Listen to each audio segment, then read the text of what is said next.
Hello. आज से हम एक क्विक सेशंस करेंगे for upcoming 12th board exams for subject physics. Okay, so हम क्विक रिविजन्स और लास्ट ईयर के इम्पॉर्टेंट क्वेश्चंस देखेंगे इन टॉपिक्स के बेसिस पे, whether it is MCQ 2 marks, 3 marks और 5 मार्क्स क्वेश्चन। ओके, सो आज डे 1 है इसका और हम चैप्टर 1 से स्टार्ट कर रहे हैं। तो चैप्टर 1 में सबसे पहले हम स्टार्ट करते हैं। तो चैप्टर 1 में हम जो डील करेंगे, यहाँ पे जो चार्जेस हैं वो रेस्ट पे हैं, याद रखना, charges are at rest. Okay, so सबसे इम्पॉर्टेंट टॉपिक्स हैं वो उन्हीं की मैं बात करूँगा यहाँ पे। तो सबसे पहले हम बात करेंगे कूलम्ब्स लॉ के बारे में। तो कूलम्ब्स लॉ कुछ नहीं है, यहाँ पे हमारे पास दो चार्जेस दिए गए हैं Q1 और Q2। डिपेंडिंग अपॉन दोनों या तो सेम टाइप के चार्जेस हो सकते हैं या अपोजिट चार्जेस हो सकते हैं। अगर सेम टाइप के चार्जेस होंगे तो इनके बीच में एक रिपल्सिव फोर्स जनरेट होगा, और अगर ये डिफरेंट चार्जेस हैं, मतलब अपोजिट चार्जेस हैं, इनके बीच में एक opposite charge attractive force generate होगा। ठीक है, तो ये अट्रैक्टिव एंड रिपल्सिव फोर्स की मैग्नीट्यूड निकालने के लिए हम कूलम्ब्स लॉ का यूज़ करते हैं। और कूलम्ब्स लॉ में यहाँ पे फोर्स ऑफ अट्रैक्शन और फोर्स ऑफ रिपल्शन जो होता है वो डायरेक्टली प्रोपोर्शनल होता है product of the charges and inversely proportional to the square of distance between them.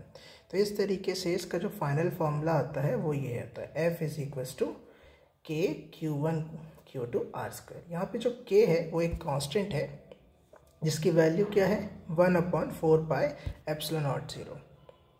ठीक है, इसकी हमने एक न्यूमेरिकल वैल्यू निकाल रखी है, that is 9 × 10⁹ newton metre square पर कूलम स्क्वायर। ओके, यहाँ पे जो पाई है वो तो हमें पता ही होता है, जिसकी वैल्यू 3.14 या 22/7 होती है, या और यहाँ पे जो एब्सोल्यूट ज़ीरो है इसको हम बोलते हैं absolute permittivity of free space. ठीक है, अभी हमने मीडियम जो है यहाँ पे एयर लिया है या वैक्यूम लिया है, तो उसके लिए एप्सिलॉन नॉट लेंगे, और अगर कोई दूसरा मीडियम होगा तो उसके लिए जो यहाँ पे वैल्यू है एब्सोल्यूट परमिटिविटी की वो दूसरी होगी। ठीक है, तो इसी कंसेप्ट के बेसिस पे एक टॉपिक होता है that is dielectric constant. Okay, ये हम निकालते हैं जब अगर हमारे चार्जेस के बीच में कोई दूसरा मीडियम होता है, तो वहाँ पे हमें उस मीडियम का डाइलेक्ट्रिक कांस्टेंट का वैल्यू प्रोवाइड किया जाता है।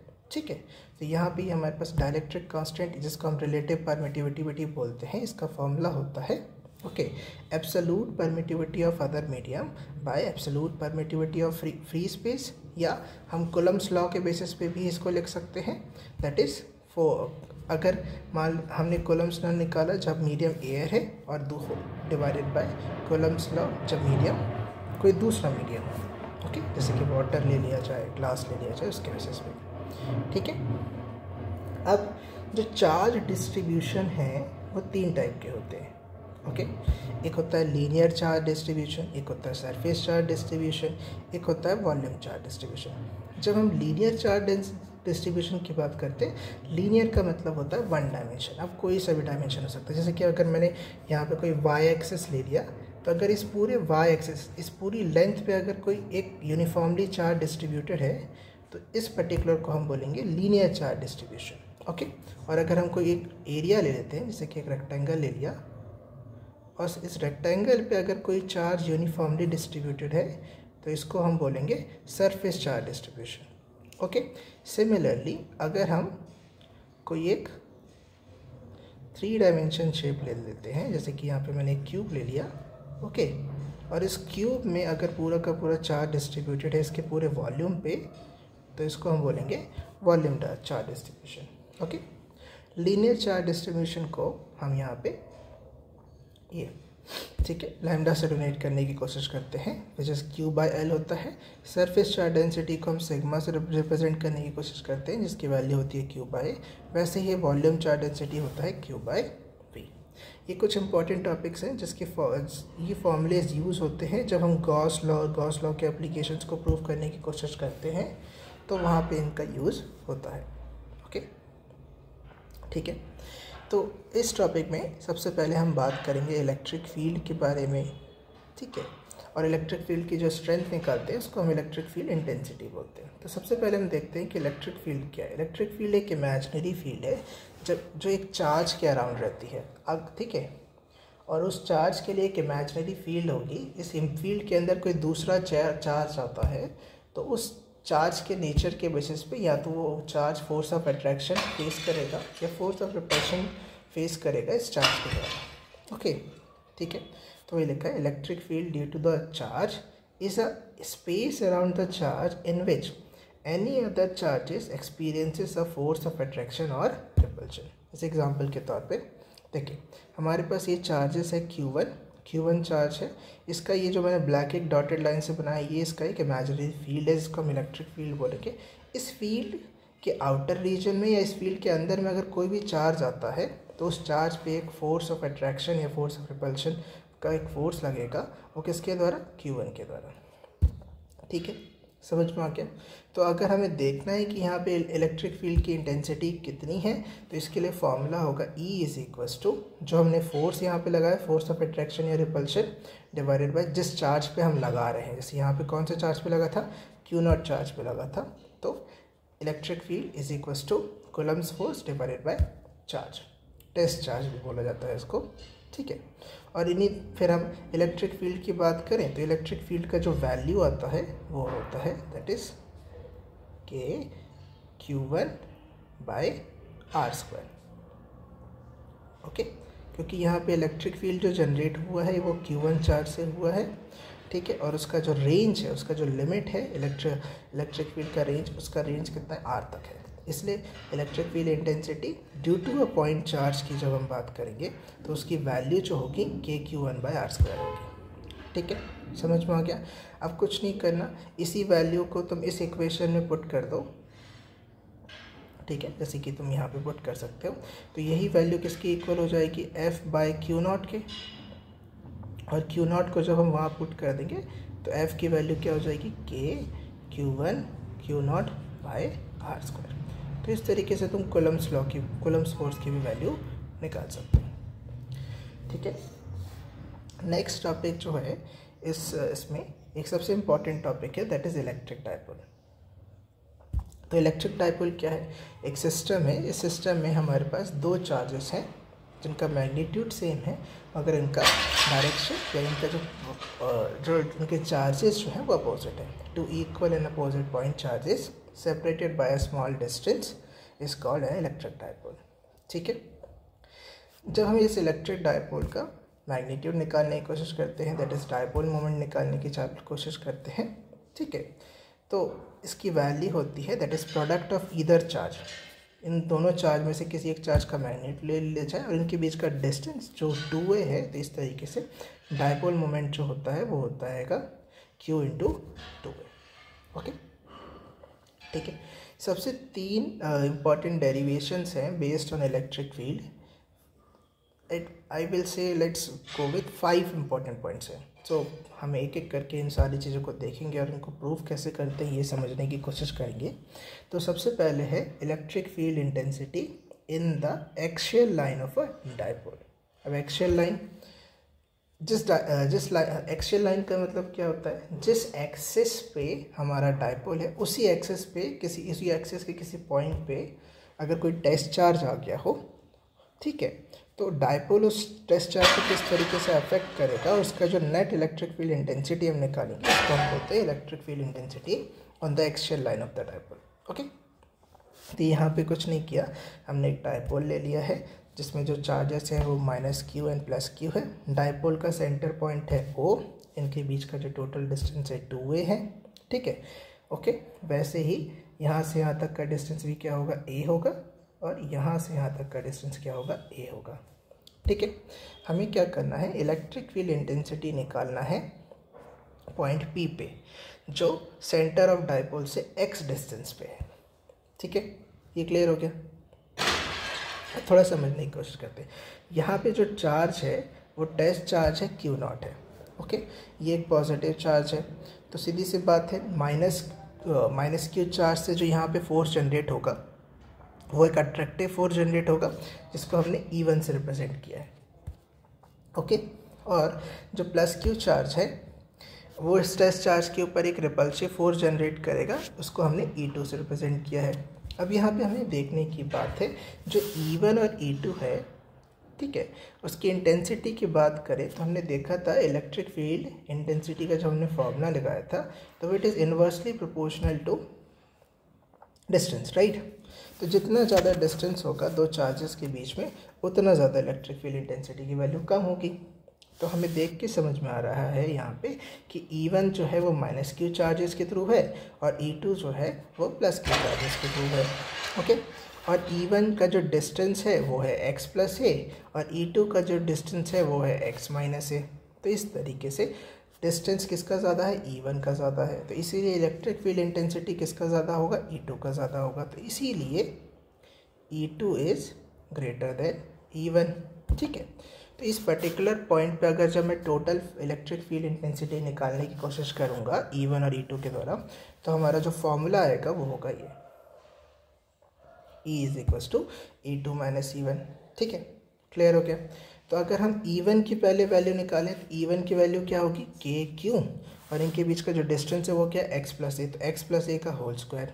वैसे ही अगर मैं E2 की वैल्यू निकालने की कोशिश करूँगा तो इस तरीके से यहाँ पे इसका वैल्यू कितना आएगा, KQ, और इनके बीच का डिस्टेंस क्या होगा, x माइनस ए का होल स्क्वायर, ठीक है। तो कुछ नहीं करना, अब ये E is equals to E2 minus E1 हुआ है, हमें यहाँ पे कुछ नहीं करना, इसकी वैल्यूज़ पुट करना चालू करना और इसको फिर हम सॉल्व करने की कोशिश करेंगे। आप फॉलो कर सकते हैं जिस तरीके से मैं यहाँ पे सॉल्व कर रहा हूँ, ठीक है। Let's see.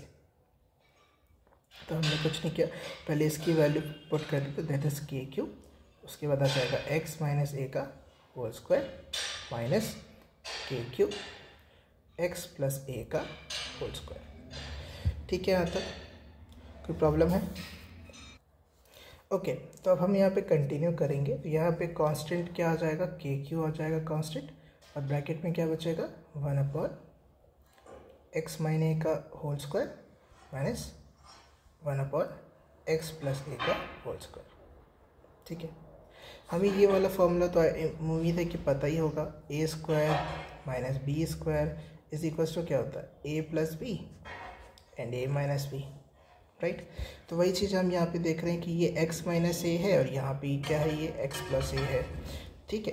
तो सीधी सी बात है, इस वाले पर्टिकुलर सेक्शन को मैं किससे ऊपर और नीचे मल्टीप्लाई कर दूँ, x प्लस ए के होल स्क्वायर से, और यहाँ पे किससे मल्टीप्लाई कर दूँ, x माइनस ए के होल स्क्वायर से। अगर मैं ऐसा करूँगा तो हमारा इक्वेशन कुछ ऐसा बनेगा, ठीक है। यहाँ पे ऊपर जो वैल्यू आएगी वो क्या होगी, that is x plus a का whole square minus x minus a का होल स्क्वायर, और नीचे क्या हो जाएगा, x square minus a square का होल स्क्वायर, ठीक है। यहाँ तक समझ में आ रहा है आपको? अब कुछ नहीं करना, हमें ब्रैकेट सबको खोलने की कुछ ज़रूरत है। तो लेट्स सी, ओपन करते हैं। तो इसको ओपन करेंगे तो ये क्या हो जाएगा, x स्क्वायर प्लस ए स्क्वायर प्लस 2xa, ठीक है। अब इसको हम ब्रैकेट में ओपन करेंगे तो ये हो जाएगा x स्क्वायर प्लस ए स्क्वायर माइनस 2xa, ठीक है, डिवाइडेड बाय, अब ये जो इस पर्टिकुलर वैल्यू को है इसको हमें भी टच करने की ज़रूरत नहीं है। लेट्स सी, ठीक है। फर्दर हम करेंगे तो पहले हम ब्रैकेट से वैल्यूज़ को निकाल लेते हैं, फिर देखते हैं। तो ये हो जाएगा x square plus A square plus 2xa minus x square minus a square, minus and minus क्या होता है, प्लस 2xa, ठीक है, divided by x square minus a square का होल स्क्वायर, ठीक है। अब ध्यान से देखेंगे तो ये देखो, ये x स्क्वायर और ये माइनस एक्स स्क्वायर कैंसिल हो गया, ये प्लस ए स्क्वायर और ये माइनस ए स्क्वायर कैंसिल हो गया, एंड 2xa एंड 2x क्या बन गया, 4xa। तो इस तरीके से हमारा वैल्यू क्या आया, 4xa divided by x square minus a square का होल स्क्वायर, ठीक है। यहाँ तक हम नेक्स्ट सेक्शन में जाने की कोशिश करते। तो हमने यहाँ तक कर लिया था कि E is equals to KQ 4xa by x square minus a square का होल स्क्वायर, ठीक है। यहाँ तक कोई डाउट है आपको? तो अब हम ध्यान से देखिए, कुछ अरेंज करने की कोशिश करते हैं। पहले ध्यान रखिएगा कि जो डायपोल मोमेंट होता है वो होता है Q इंटू 2a, ओके। तो हम क्या करना चाह रहे हैं, यहाँ पे हम डायपोल मोमेंट की वैल्यू की पुट करने की कोशिश कर रहे हैं। तो लेट्स सी, तो ई इज इक्वल टू क्या हो जाएगा, के क्यू ए है तो के को हम ऐसा लिख सकते हैं, ठीक है, क्लियर। एक ब्रैकेट में मैं क्यू और इंटू 2a को लिख देता हूँ, तो बचेगा क्या, 2x बचेगा, राइट।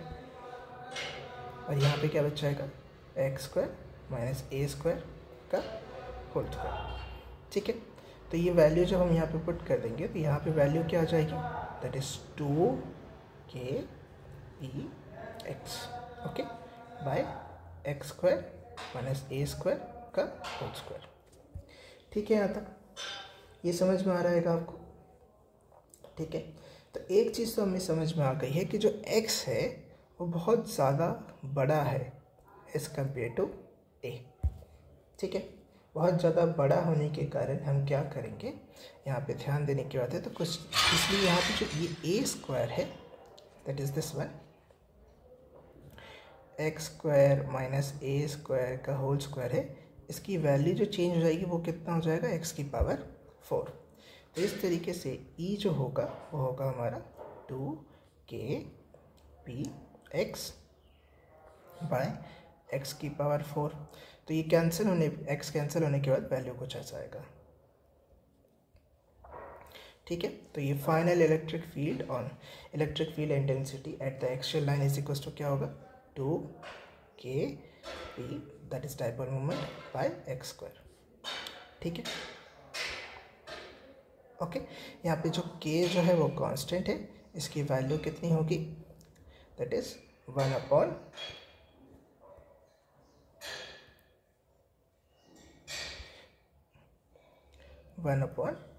बाई एप्सिलॉन नॉट, या और न्यूमेरिकल वैल्यू की बात करें तो ये होगा 9 × 10⁹, ठीक है। यहाँ पर तो हमें यहाँ पे ध्यान रखना है electric field intensity at axial point is equal to होगा 2kp बाय एक्स स्क्वायर, ठीक है। यहाँ पे ये भी देखने की बात है, इस तरीके से हम एक्सियल फील्ड का electric field intensity at axial point prove करने की कोशिश करते हैं, ठीक है। अब हम सेकेंड पार्ट पे आ जाते हैं, एट इक्वेटोरियल पॉइंट। तो इक्वेटोरियल लाइन क्या है, अब यहाँ पे हमें क्या करना है, फिर से हमने एक डायपोल ले लिया है दैट इज़ ये -q + q, इसका इस डायपोल का जो सेंटर है वो O है, ठीक है। ये डायग्राम मैं दोबारा तुम्हें रीड्रॉ करके दिखाऊंगा कि कैसे इसको ड्रॉ करते हैं, पहले हम समझ लेते हैं कि अभी हो क्या रहा है, ठीक है। तो हमें क्या करना है, इलेक्ट्रिक फील्ड इंटेंसिटी निकालना है जो x डिस्टेंस पे है, ठीक है। और ये जो हमारा डायपोल है, डायपोल के सेंटर से वो परपेंडिकुलर है, जो ये लाइन है वो परपेंडिकुलर है at a distance of x, और इस पर्टिकुलर P पॉइंट पे हमें क्या निकालना है, इलेक्ट्रिक फील्ड इंटेंसिटी। यहाँ पे हमारा टेस्ट चार्ज है Q0, ओके, ठीक है। तो लेट्स सी इसका डायग्राम कुछ कैसे बनता है, तो मैं समझाने की कोशिश करता हूँ जिससे आपको आइडिया हो कि हमने ये डायग्राम कैसे बनाया। तो ये हमारे पास डायपोल हो गया -q एंड +q, ये इसका सेंटर हो गया O। हमें क्या करना है, इस सेंटर O से एक परपेंडिकुलर लाइन है जो x डिस्टेंस पे है,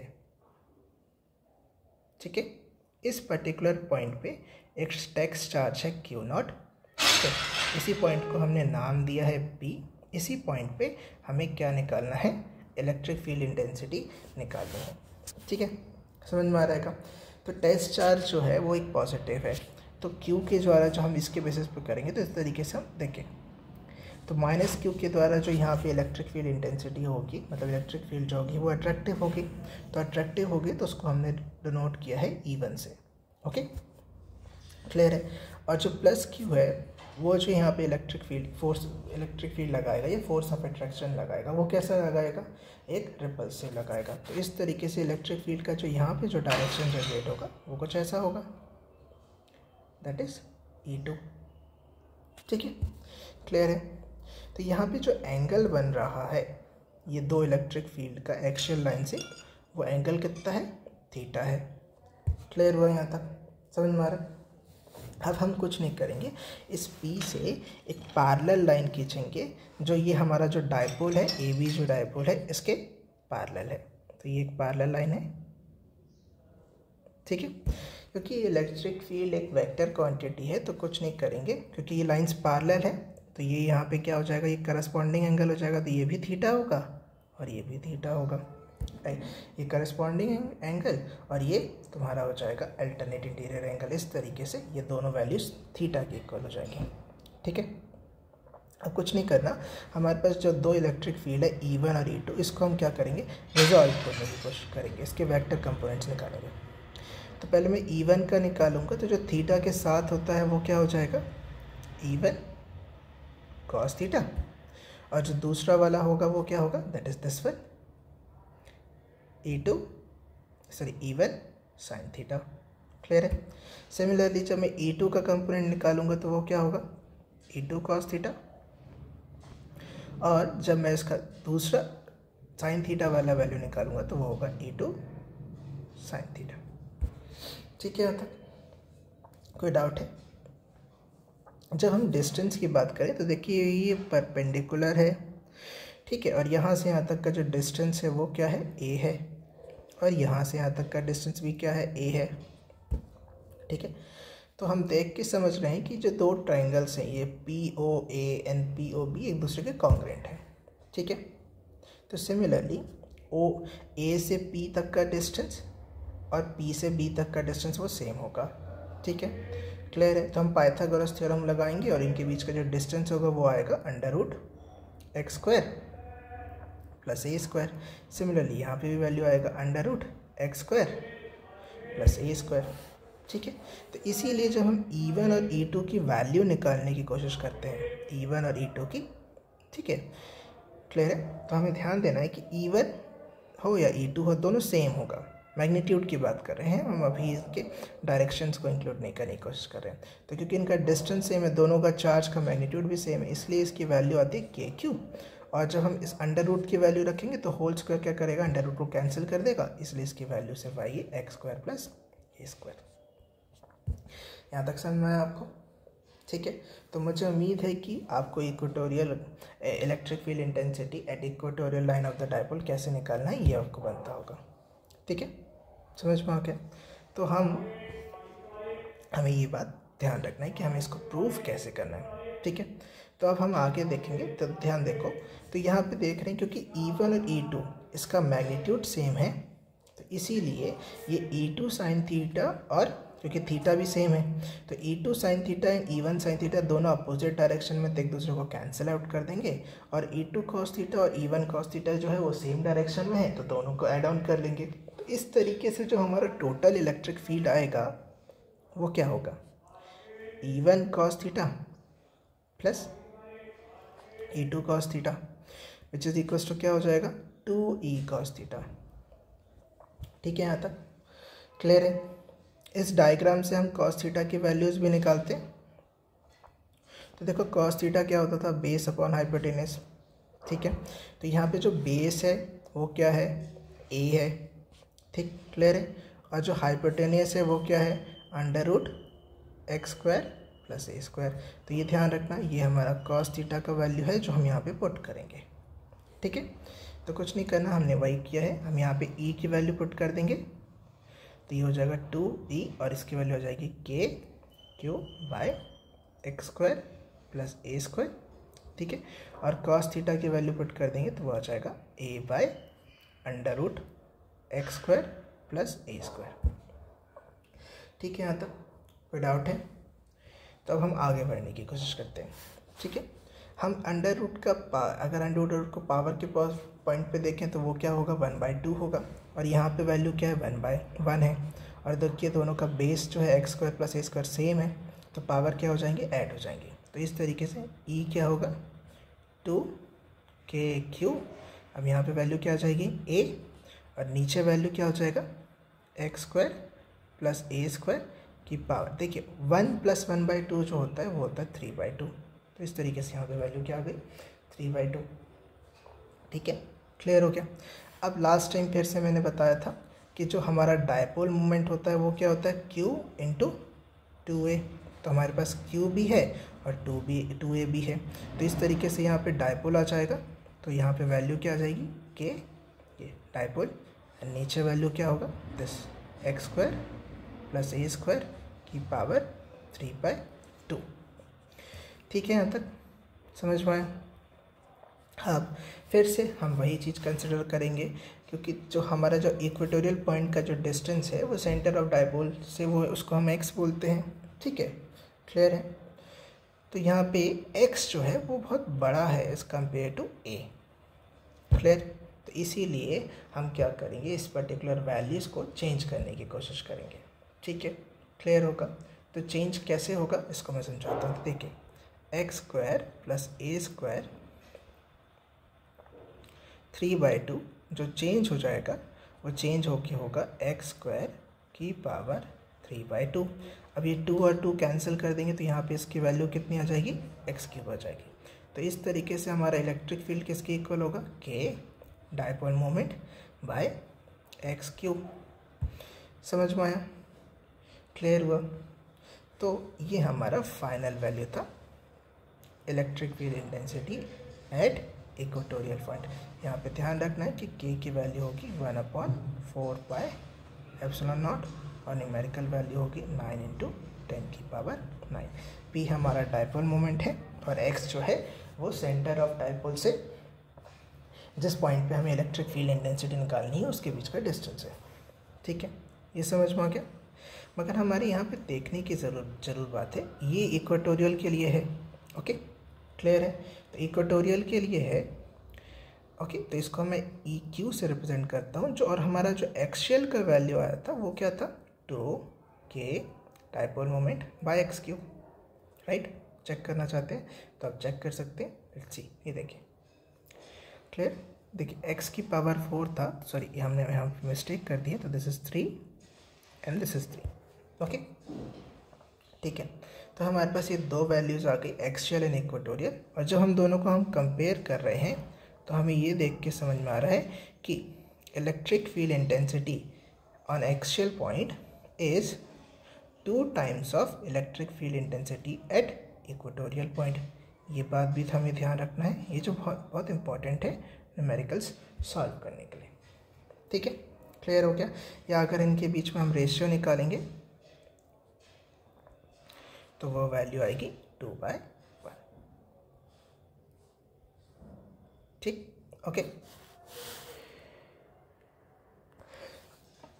हम इलेक्ट्रिक फील्ड से रिलेटेड जो एक थर्ड टॉपिक है that is torque on electric dipole in a uniform electric field, ये हमें निकालना है, ओके।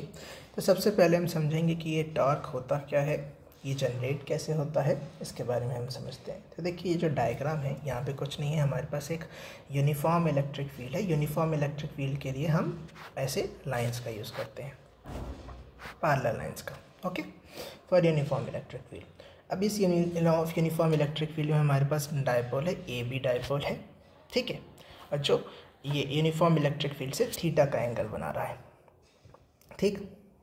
तो यहाँ पे जो दो एंडिंग पॉइंट्स हैं ए और बी, यहाँ पे क्या हो रहा है, इस यूनिफॉर्म इलेक्ट्रिक फील्ड के कारण एक फोर्स जनरेट हो रहा है, ठीक है, दैट इज F = QE। मगर यहाँ पे क्या है, ये जो दो फोर्स जनरेट हो रहे हैं दोनों का मैग्नीट्यूड सेम है मगर दोनों का डायरेक्शन अपोजिट है, ठीक है, क्लियर हो रहेगा। तो इसके कारण यहाँ पे क्या जनरेट होने लगता है, एक और बात ध्यान रखना है कि ये जो फोर्सेस हैं वो देखिए इनका मैग्नीट्यूड सेम है, इनका डायरेक्शन अपोजिट है, प्लस ये पैरेलल हैं किसके, यूनिफॉर्म इलेक्ट्रिक फील्ड के। तो पैरेलल होने के कारण यहाँ पे ये क्या करेंगे, कपल जनरेट करने की कोशिश करेंगे। कपल जनरेट करने का मतलब क्या होगा, ये जो B है, B जो है राइट साइड मूव करने जाएगा, A जो है लेफ्ट साइड मूवमेंट करने जाएगा, मतलब इसका जो डायरेक्शन होगा मूवमेंट का वो कैसा हो जाएगा, क्लॉकवाइज डायरेक्शन हो जाएगा। तो क्लॉकवाइज डायरेक्शन होने से वो क्या करेगा, डायपोल को पैरेलल अलाइन करने की कोशिश करेगा इन इलेक्ट्रिक फील्ड के डायरेक्शन में, ठीक है, जिसके कारण इस डायपोल में जो ये फोर्स जनरेट हुआ है वो कैंसिल आउट हो जाएगा, ठीक है, क्लियर हो रहेगा। तो यही जो कपल जनरेट हुआ है और इस कपल जनरेट होने के कारण ये डायपोल जो है एक क्लॉकवाइज डायरेक्शन में मूव हो रहा है। तो मूव हो रहा है मतलब यहाँ पे एक फोर्स जनरेट हुआ है, ठीक है, क्लियर हो रहा है। इसी फोर्स को हम टॉर्क बोलते हैं, समझ में आ गया, क्लियर है। तो वही चीज़ को मैंने यहाँ पे लिखने की भी कोशिश की है कि 2 equal and opposite parallel forces, that is this one, F = QE, ठीक है ना। इसके कारण से क्या जनरेट हो गया, कपल जनरेट हो गया, जिसके कारण से ये डायपोल मोमेंट क्लॉकवाइज डायरेक्शन में रोटेट करने लगेगा, जिससे वो क्या करेगा, डायपोल को यूनिफॉर्म इलेक्ट्रिक फील्ड के साथ अलाइन करने की कोशिश करेगा, जिससे ये फोर्स जनरेट ना हो। ठीक है, तो ये जो कपल जनरेट हो रहा है, जिसके कारण ये क्लॉकवाइज डायरेक्शन में मूव हो रहा है, तो यहाँ पे एक फोर्स है जिसके कारण वो क्लॉकवाइज डायरेक्शन में मूव हो रहा है, उस फोर्स को हम बोलते हैं टॉर्क। ठीक है, इसको टाउ, इसका जो साउंड है उसको हम टाउ बोला जाता है, और इसका वैल्यू, इसको निकालने का तरीका क्या होता है, फोर्स, जो यहाँ पे जो फोर्स जनरेट हो रहा है into arm of the couple. ठीक है, आर्म ऑफ द कपल मतलब क्या है, ये जो दो फोर्सेस हैं ए और बी, इनके बीच का परपेंडिकुलर डिस्टेंस निकाल लो, दैट इज़ क्या निकाल लो, BC निकाल लो। यहाँ पे ध्यान से देख सकते हैं ये BC है। ठीक है, क्लियर हो रहा है। इसको अगर आप और ध्यान से समझने की कोशिश करें तो देखिए, मैं यहाँ पे फिर से बना के दिखा रहा हूँ। ये हमारा डायपोल है A और B। ठीक है, क्लियर हुआ। यहाँ पे एक फोर्स जनरेट हुआ है F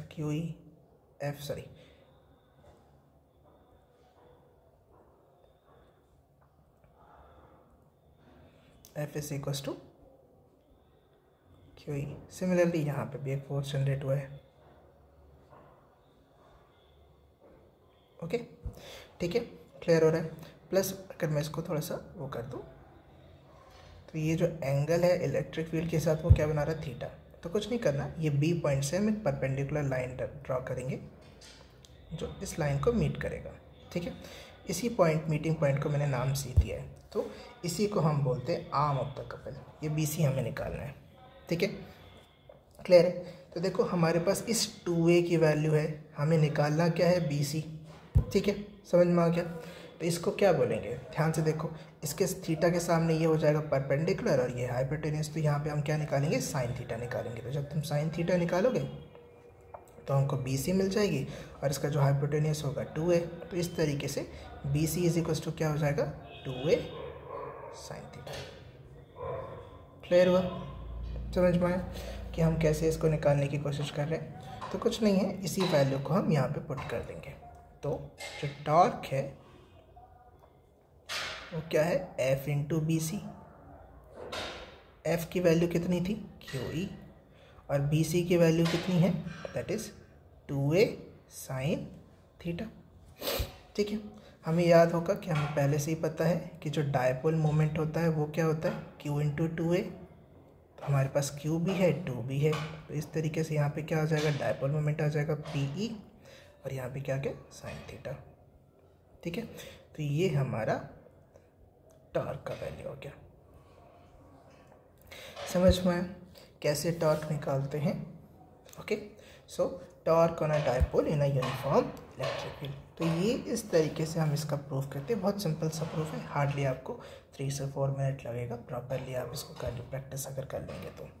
ठीक है, फिर एक नेक्स्ट टॉपिक होता है, देखिए क्योंकि इलेक्ट्रिक, अब यहाँ पे समझने की बात है, क्लियर।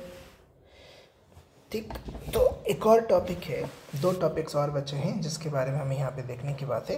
तो 4th टॉपिक है potential energy on the dipole in a uniform electric field. ठीक है, तो इस प्रूफ को हम करने की कोशिश करेंगे, that is potential energy of dipole in a uniform electric field. तो देखिए ये जो पोटेंशियल एनर्जी है ये डायपोल में आता कैसे है, पहले हम इसको समझने की कोशिश करते हैं। ओके, तो हमने लास्ट टाइप पे देखा था कि किस तरीके से जब एक डायपोल को हम यूनिफॉर्म इलेक्ट्रिक फील्ड में रखते हैं तो वहाँ पे क्या होता है, 2 फोर्सेस जनरेट होते हैं। Okay, that is this one, ये इक्वल एंड अपोजिट होते हैं और पैरेलल होते हैं यूनिफॉर्म इलेक्ट्रिक फील्ड के। तो पैरेलल होने के कारण क्या होगा, यहाँ पे कपल जनरेट हो जाएगा, और इस कपल जनरेट के होने के कारण ये एक एंटी क्लॉकवाइज डायरेक्शन में मूव करने लगेंगे। ठीक है, क्लियर हो रहेगा, समझ में आ गया। तो उसी चीज़ को अब यहाँ पे मूव कर रहे हैं, मतलब यहाँ पे एक टाइप का वर्क डन हो रहा है। तो यहाँ पे हम उसी चीज़ को क्या कर रहे हैं, सपोज करने की कोशिश करते हैं कि सपोज करिए हमारा जो डायपोल है, मैं एक इसका फिर से एक डायपोल बना के डायग्राम बना के दिखा रहा हूँ। ओके, क्लियर है। तो जो हमारा इनिशियली जो डायपोल था वो ये है, ठीक। और वो जो एंगल बना रहा था वो क्या था, थीटा 1 था। क्लियर हो गया। तो उसने मूव किया क्लॉकवाइज डायरेक्शन में, ठीक है। तो थोड़ा सा मूव हुआ, उसका मूवमेंट हुआ, तो ये मूवमेंट हो गया।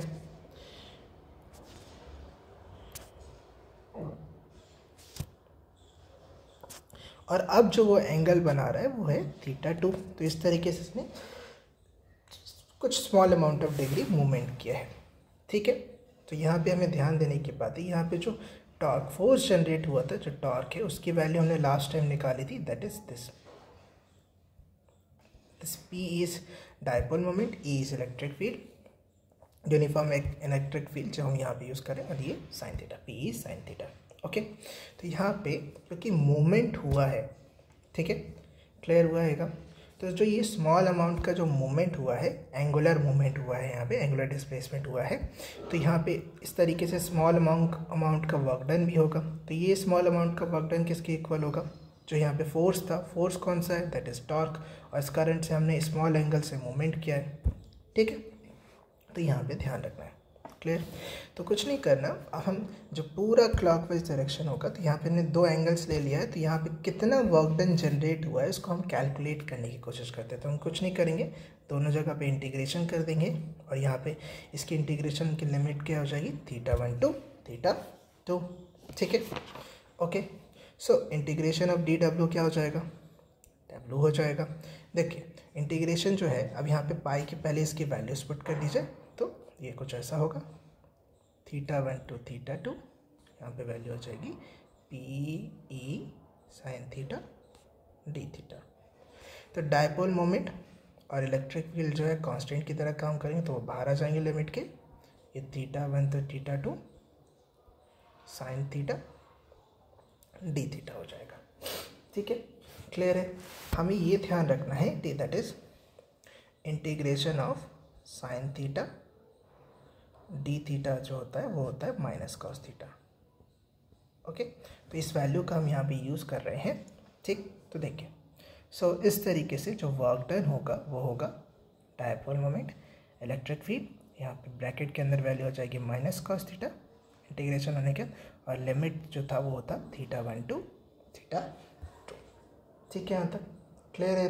ओके, तो कुछ नहीं, सबसे पहले हम क्या करेंगे, इस माइनस को बाहर निकाल लेंगे, तो ये वैल्यू हो जाएगी माइनस पी ई, और ब्रैकेट में upper limit minus lower limit होता है, that is cos theta 2 minus cos theta 1। Clear, समझ में आया। ओके, तो ये चीज़ हमें ध्यान देने की ज़रूरत है, ठीक है। अब कुछ नहीं करना है, इस माइनस को अंदर भेज दो ब्रैकेट के, तो इस तरीके से हमारा फॉर्मूला आ जाएगा दिस वन, साइन चेंज हो जाएगा, कॉस थीटा 2 जो है वो माइनस हो जाएगा, और एक सेकेंड हमने यहाँ पे गलती कर दी है लिखते समय, this will become cos theta 1। तो कॉस थीटा 2 यहाँ पे क्या हो जाएगा, नेगेटिव हो जाएगा, कॉस थीटा 1 पॉजिटिव हो जाएगा, तो ये फॉर्मूला चेंज होगा, कुछ ऐसा होगा, cos theta 1 minus cos theta 2, ठीक है। ये क्लियर हुआ यहाँ तक, समझ में आया। अब इनिशियली सपोज कर लो कि हमने सपोज किया कि लेट इनिशियली जो थीटा 1 था वो हमारा कितना था, 92 था, और जो थीटा 2 है जो हमने एंगुलर डिस्प्लेसमेंट किया है वो कितना है, सिर्फ थीटा है। तो जब इन वैल्यूज़ को हम यहाँ पे पुट करने की कोशिश करेंगे, तो हमें ध्यान रखना है कि जो कॉस 90 होता है वो 0 होता है, ठीक है। ओके, तो इस तरीके से जो हमारा वर्क डन का फॉर्मूला आएगा वो होगा minus P E cos theta. Clear है, समझ में आ रहा है। Okay, clear. तो यहाँ पे देखिए, तो यहाँ पे एक वर्क डन हुआ, ये वर्क डन किसके कारण हुआ, यूनिफॉर्म इलेक्ट्रिक फील्ड होने के कारण। ये यूनिफॉर्म इलेक्ट्रिक फील्ड में इनिशियली हमारा डायपोल जो है 90 डिग्री के कारण था, एक अब इक्वल एंड अपोजिट फोर्स, और जो फोर्सेस है वो पैरेलल होंगे यूनिफॉर्म इलेक्ट्रिक फील्ड के, तो पैरेलल होने के कारण कपल जनरेट होता है, उस कपल के कारण एक यहाँ पे एक फोर्स जनरेट होगा, उस फोर्स के कारण वो क्लॉकवाइज डायरेक्शन में मूव करने लगेगा, और मूव करने के कारण यहाँ पे एक वर्क डन होगा, और यही work done as a potential energy stored हो जाएगा, किसमें, डायपोल मोमेंट के अंदर हो जाएगा, ठीक है, समझ में आ गया। तो यही पोटेंशियल एनर्जी जो है उसकी वैल्यू कितनी आएगी, minus P E cos theta. Okay, ध्यान रखना है हमें ये, ठीक है, समझ में आ रहेगा। अब यहाँ पे कुछ केसेस होते हैं जो हमें ध्यान देने की बात है कि कब पोटेंशियल एनर्जी की वैल्यू मिनिमम होगी, कब पोटेंशियल एनर्जी की वैल्यू मैक्सिमम होगी, ये चीज़ हमें ध्यान रखना है। ठीक है, समझ में आ गया। सो लेट्स स्टार्ट विद, जब हमारा जो मोमेंट होगा, जैसे कि पहला केस है, थीटा की वैल्यू कितनी होगी, 0 डिग्री होगी। तो 0 डिग्री होगी तो कॉस 0 डिग्री क्या होता है, 1 होता है। तो इस तरीके से हमारा जो पोटेंशियल एनर्जी होगा वो मैक्सिमम हो जाएगा। ठीक है, क्लियर हो रहेगा। ठीक, तो ये जो पोजीशन केस है, इसी केस को हम स्टेबल इक्विलिब्रियम भी बोलते हैं। ओके, ध्यान रखना।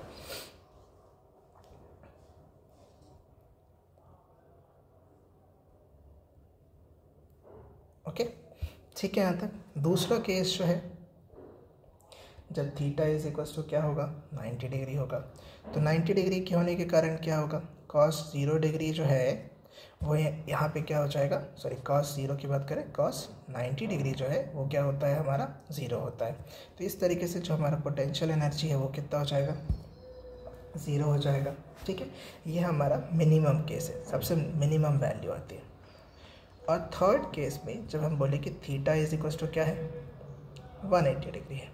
तो 180 डिग्री है तो हमें ध्यान रखना है कि कॉस 180 डिग्री जो होता है वो होता है -1। तो इस तरीके से जो हमारा पोटेंशियल एनर्जी है वो हमारा आएगा P। ठीक है, क्लियर हो गया। इस केस में हमारी वैल्यू पॉजिटिव आ रही है, ये मैक्सिमम होता है, ये मैक्सिमम केस है। इस केस में हमें मैक्सिमम पोटेंशियल एनर्जी जनरेट होगी, ध्यान रखना। क्लियर है, यहाँ तक समझ में आ रहेगा। ठीक है, और इसी केस को हम बोलते हैं अनस्टेबल इक्विलिब्रियम। ओके, ठीक है।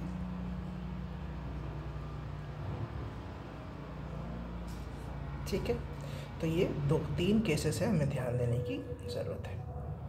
क्लियर। जिस तरीके से ये 3 केसेस हमने इसके लिए निकाले हैं, पोटेंशियल एनर्जी के लिए निकाले हैं, यही 3 केसेस जो हैं हम इसके लिए भी निकाल सकते हैं। जब हम टॉर्क हमारा जनरेट हुआ था ना, यूनिफॉर्म इलेक्ट्रिक फील्ड, तो इस यहाँ पे भी केसेस होंगे। तो हम यहाँ पे 2 ही केसेस की बात करते हैं, जब थीटा इज इक्वल टू क्या होता है, 0 डिग्री होता है, और थीटा इज इक्वल टू क्या होता है, 90 डिग्री। ठीक है, क्लियर हो रहेगा। तो हमें ध्यान रखने की बात है कि साइन 0 डिग्री जो होता है, इस केस में वैल्यू कितनी आती है, आपकी वैल्यू 0 आती है। और साइन 90 जो होता है, इस केस में वैल्यू क्या आती है, 1 आती है। ठीक है, क्लियर हो गया। साइन 0 डिग्री होने का मतलब ये है कि हमारा जो डायपोल है वो पैरेलल है इन किसके, इलेक्ट्रिक फील्ड के। और डायपोल का डायरेक्शन जो है, डायपोल मोमेंट का डायरेक्शन, वो भी सेम डायरेक्शन है जिस तरीके से इलेक्ट्रिक फील्ड का डायरेक्शन। तो इसकी इसमें जो फोर्स, कोई भी फोर्स जनरेट नहीं होगा, तो इसकी वैल्यू कितनी हो जाएगी, 0 हो जाएगी। और दूसरे केस में थीटा 90, मतलब हमारा जो डायपोल है वो यूनिफॉर्म इलेक्ट्रिक फील्ड के परपेंडिकुलर है। तो परपेंडिकुलर केस है, तो इस केस में हमारी जो इसकी वैल्यू है वो मैक्सिमम होगी। ठीक है, ध्यान रहेगा। क्लियर है। तो यहाँ पे वैल्यू मैक्सिमम होगी और यहाँ पे वैल्यू मिनिमम होगी। ओके, ये ध्यान रखना। ठीक है, क्लियर है, ध्यान रहेगा। तो इस तरीके से हमने वर्क डन का फॉर्मूला निकाला था, पोटेंशियल एनर्जी का केस फॉर्मूला निकाला कि किस तरीके से काम किया जाता है। ठीक है, क्लियर हुआ, समझ में आ गया। कई बार एक बार प्रूफ आने, एक और टॉपिक होता है work done in last topic, ये हम सेकंड चैप्टर में पढ़ते हैं, दैट इज, तब भी हम यहाँ पे इसको कंप्लीट कर लेते हैं। That is work done in rotating a dipole moment in a uniform electric field. इसी प्रूफ को जस्ट ऊपर वाले प्रूफ की तरह ही करना है, उसमें कोई चेंजेस नहीं आएंगे। ओके, सो जो लास्ट टॉपिक है work done in rotating a dipole in the uniform electric field, इसका प्रूफ भी बिल्कुल सेम है जिस तरीके से हमने ये निकाला है potential energy of a dipole in a uniform electric field. इसका प्रूफ बिल्कुल सेम रहेगा जैसे हमने यहाँ तक किया। ओके, जिस तरीके से जो हमने ये वर्क डन निकाला है यही तक है यहाँ तक। ओके, यही चीज़ को हम यहाँ पे करेंगे। ओके, चाहे तो आप इसको दोबारा करना चाहें तो दोबारा भी कर सकते हैं, कुछ नहीं करना है। हमने यहाँ पे किया था कि अगर हम एंगल चेंज कर रहे हैं, जैसे इनिशियली हमारा जो एंगल है θ1 है और θ2 पे वो शिफ्ट हुआ है, तो हमने स्मॉल अमाउंट का वर्क डन किया था। ओके, तो ये जो स्मॉल अमाउंट का वर्क डन, इसका लिमिट क्या था, θ1 तो θ2। राइट। हमने यहाँ पे वैल्यू जो डालने की कोशिश की थी वो फोर्स था, राइट। टॉर्क हमने लगा था, तो टॉर्क की वैल्यू हमने निकाल ली थी, दैट इज दिस, ठीक है। एंड स्मॉल अमाउंट का हमारा यहाँ पे एंगुलर डिस्प्लेसमेंट हुआ था, ठीक है। तो जब हमने इसको सॉल्व करने की कोशिश की थी तो हमने देखा था कि this will become P, and मैंने बताया है इंटीग्रेशन ऑफ साइन थीटा जो होता है वो होता है माइनस कॉस थीटा, ओके। सो इसी वैल्यूज़ को हम यहाँ पे पुट करने की कोशिश करते हैं, तो यहाँ पे वैल्यू आ जाता है माइनस कॉस थीटा, और यहाँ पे हमने इसकी लिमिट डाल दी, that is θ1 to θ2।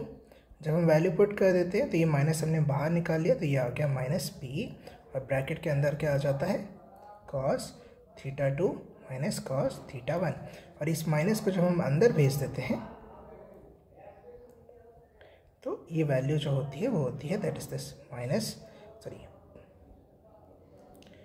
Cos θ1 minus cos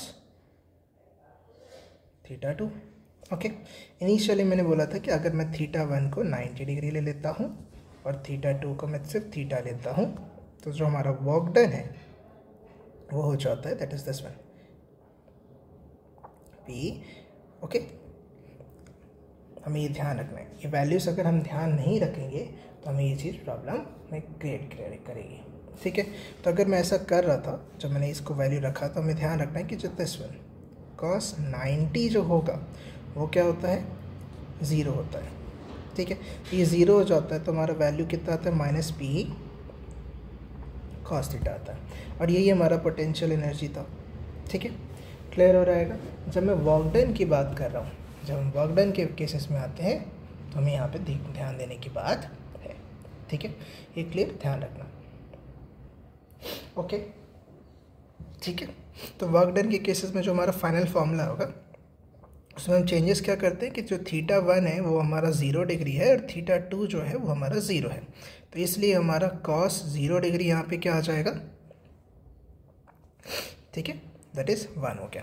तो इस तरीके से जो वर्क डन है उसका फॉर्मूला हमारा ये आ जाता है 1 माइनस कॉस थीटा, ओके, ठीक है। क्लियर है, ओके, समझ में आ गया। ध्यान रखना, ये भी ध्यान रखना। इसी वर्क डन को हम ये भी बोल सकते हैं कि potential energy final minus potential energy initial, ठीक है। क्लियर है, समझ में आ रहेगा, कोई प्रॉब्लम तो नहीं है, ये भी चीज़ हमें ध्यान रखना है, ओके। क्लियर। सो हम अगर इस वैल्यूज़ को पुट करने की कोशिश करें कि ये फॉर्मूला कैसे आया, तो देखो फाइनल में क्या हो रहा है, एंगल जो है इनिशियली 0 डिग्री था, 0 डिग्री से कितना आ गया, थीटा हो गया, तो यू फाइनल जो होगा वो कितना होगा माइनस पी कॉस थीटा, और इनिशियल जो है 0 डिग्री है तो वो कितना होगा, हम वैल्यूज़ पुट करने की कोशिश करेंगे तो ये होगा माइनस, एंड यहाँ पे वैल्यू कितना आ जाएगा माइनस ऑफ ये, ठीक है।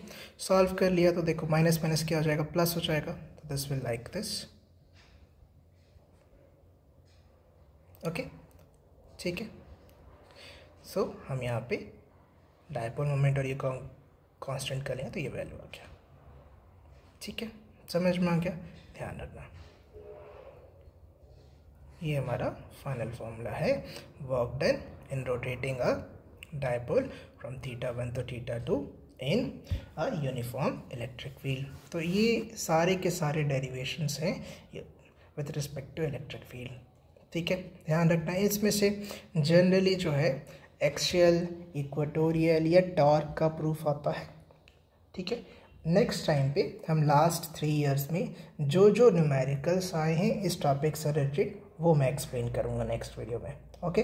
और थर्ड वीडियो में हम फिर इसका जो नया टॉपिक लेंगे गॉस थ्योरम एंड इसके एप्लीकेशंस का प्रूफ देखने की कोशिश करेंगे, और उसके बाद उसके नेक्स्ट वीडियो में हम उसके लास्ट 3 इयर्स के जितने भी न्यूमेरिकल साइंस रिलेटेड वो हम करेंगे। तो नेक्स्ट 4 डेज़ के अंदर, कमिंग 4 डेज़ के अंदर हमारा ये फर्स्ट चैप्टर हो जाएगा, ओके। हमारा टारगेट रहेगा ये 30 से 45 डेज़ के अंदर में हमारे पूरा का पूरा सिलेबस रिवीजन हो जाए, जिसमें हम लास्ट 5 इयर्स के क्वेश्चंस या लास्ट 3 इयर्स के जो क्वेश्चंस है अलग अलग रीजन के विथ दिल्ली और आउट ऑफ दिल्ली हम सारे पेपर्स को सॉल्व करने की कोशिश करेंगे अलग अलग टॉपिक वाइज, ठीक है। थैंक यू, हम नेक्स्ट क्लास में मिलते हैं।